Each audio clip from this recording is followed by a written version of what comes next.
Well, we had a good day here, Pablo, today, in some ways. As usual. And in some ways, we had some tragedies happen.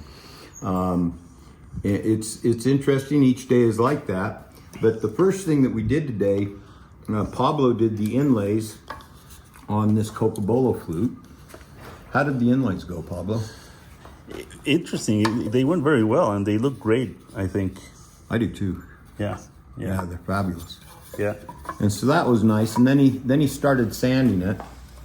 And while he was sanding it, something tragic happened. Yeah. My thumb accidentally touches the orbital sander and it explodes. I'm joking. Shout out to the people that worry about our fingers and stuff. But my favorite thing to watch here when I see the problem is my body language. I'm like, oh. A tiny hole started to appear. And actually, the bore had drifted. In the wildest of the parts of the... Yeah, in the best grain of the whole part of it. And seeing as this flute is like it's a pretty expensive flute. You're looking at a legendary flute by all means. We're going to have to start all over. Look at that. I know, it's fabulous. So the game plan is we'll cut back this tube until we get a wall thickness that's concentric enough that we can utilize the tube. And then maybe we can use the tube for a different flute with a different head joint. And so, you remember how you saved my contrabass E flat on my last trip? When we tried boring the whole PME. Yeah. And it exploded. Oh, yeah. And you saved it in a way that it still makes me wonder if we can cut this save, join. I'm willing to talk about it, Pablo. That's tomorrow. And this idea is based on how you fixed that problem with the contrabass. I don't remember that. We'll talk about. I'll tell you one way we potentially could fix this. Yeah. Is say we cut right in here. Yep. Then we could take and make a piece of Cocobolo that goes inside this. Yes. Okay. And then rebore that Cocobolo. Yes. So that it's totally concentric. Uh-huh. And then we can deal with this with an inlay. Yes. That's a potential solution. Yeah, Pablo, I agree with you. I think we can save it. You're right. That would be awesome. Yeah. Yeah. And I think it'd be awesome for people to see. Because the cool thing is now we have an opportunity to do something that I really actually did not want to do. Right. Which was put an inlay in the middle of the flute. Right. And what is that going to be? I don't know, but I got some ideas. I think it would be cool to take one of these cuts that we have and find some wood that matches as close as we can. Which there's some very interesting stuff there already. Yeah. And so we find some wood that matches it and then put that wood in it. Yeah. And then maybe chase it in something. Exactly. Yeah. Maybe just do a little chasing. Yeah. I like that idea. Yeah. I think that could be cool. But one of the things that I think is really critical is when we make the dowels, we're going to go in here that will rebore. Those will be made from Cocobolo. Because from an acoustic point of view, the idea is to hear the sound of the wood.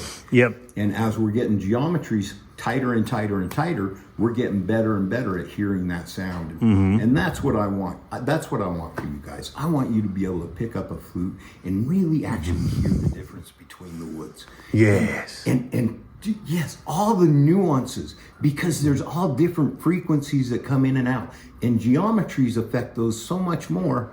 But once you get the geometries dialed, you start hearing the differences. Yeah. You start hearing what you couldn't hear before. Yeah. I think making low D and lower flutes, from here on out, I think I'm going to make in two pieces. Meaning that this is going to be a bass G. So that's going to tenon. Yep. This is the tenon. So that's going to come onto here. And to get us the length, it's actually going to have a big inlay in there like that. Yeah. And that allows us to have a shorter distance to bore. So if the bore starts going off, it starts drifting at all, you don't have a problem. And then on this piece, you bore through, and if it drifts, which this one did drift. It did, yeah. Today when I did it. And so I grabbed it by one end and then I pinned it with this other side. Yeah. And it worked perfect. It's this blind hole going into the end of the bore. is blind, then that's the tricky That's part. the tricky part. Yeah. And people may say, "Oh, you can turn around mandrel," but getting the mandrel true too is just it's very, very difficult. Yeah. That's how we used to do it, and I don't have faith in it. Exactly. I mean, the theory makes sense, but to really get the consistency in the practice That's right. is just a different story. That's right. And the thing is, I want to do work that is so consistent that it's the same. When I say the same, I'm talking geometries. Yeah. That the geometries are the same time after time after time. Because once we do that, which we've obviously done to a large degree, but as we do that, the qualities that we're going to be able to get will go out the roof, because we're going to begin hearing things that we can't hear currently because the geometries aren't consistent. Brent, but we're touching on a subject of joint flutes, and I think that it is a relevant subject to touch on. Because I remember when I first started playing the flute and becoming a customer, I was all about, oh, no, I want a one-piece flute. You feel like it's going to be structurally stronger, which is not necessarily the case. At all. And then the other reason is, well, I have all the grain going through the entire flute. But the thing is, structurally, the joint flute is very strong, right? Oh, yeah. And we can still make a joint flute from the same piece and get a continuation of grain. So structurally, I agree with you. It's as strong as the flute would be otherwise. Burls are the one place that are the caveat, because burls in general are just not as strong as other woods. You have to understand that and respect it and take care of them, and you'll be fine. Yeah. And frankly, if a flute does break in half, we can repair it. You guys have seen me do it. In more than in half, like shattered. Yeah, shattered. Absolutely. Yeah. And I really love the design capabilities that it gives us, because we can do something relatively simple on the ends and then do something really ornate in the middle. Yeah. Right? Or the opposite of that. Yes. Yeah. Right? And it just gives you this other place to have the eye pull here and then pull there and pull there. I mean, sometimes you end up making a flute that is joined in like 3 pieces. Yeah, Right? absolutely. Yeah. Absolutely. And some of those look very cool too. Dude, look at the Honduran rosewood burl, right? Yes. You got that A sharp that's in stock right now. Yeah. Oh man, I love that flute. And that's 3 pieces to get the length we needed. Yeah. And all of it is done in a way where structurally, internally, it's all tenoned. And on that particular flute, the entire flute is rosewood. Even the tenons, I made the tenons out actually Brazilian rosewood. Yeah. And I know that seems ridiculous to use Brazilian rosewood on some other flute, but to me, from an integral point of view, that felt right. Yeah.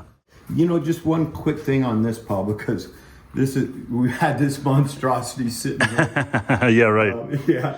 So this flute, I started making this. This is a piece of myrtle burl. I'm not 100% if I'm going to finish this into a flute or not. But I screwed up a couple of things on it. It's too small up here. Yeah. And is that a burl? No, it's just, I wouldn't call it a burl. It's a very good myrtle. It's like super, super dense myrtle. Yeah. This has got to have come from right down on the trunk because of the density of it. And so I was really looking forward to making a flute out of it, and we still might. But since we hadn't made a Bass G flute in several years, I thought, we ought to do a test. And so when this got screwed up, we just went ahead and made it into a test flute. And it's working great. Oh, it works amazing. Yeah. The PVC actually tenons into the myrtle. Yeah. And look, here's some holes that we covered up because they didn't work. Right. Right. Same with this part here is like holes were a nightmare. Yeah. But you nailed it. And there's an end cap that we also like an additional inch that we glued up, and it's sounding amazing. That's the thing, right? Yeah. Listen to this.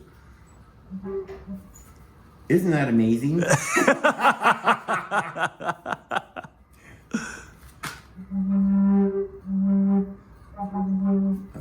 There's always a reason if something's not working, and it's got a bit of a leak. Yeah, somewhere. Yeah, because when you were tuning it and it's noisy in the tuning loud. booth. Yeah, it was loud. It was.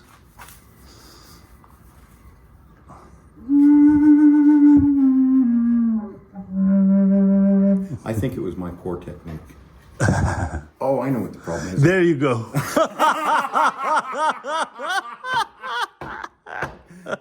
It's like at the end of the day. Yeah, right.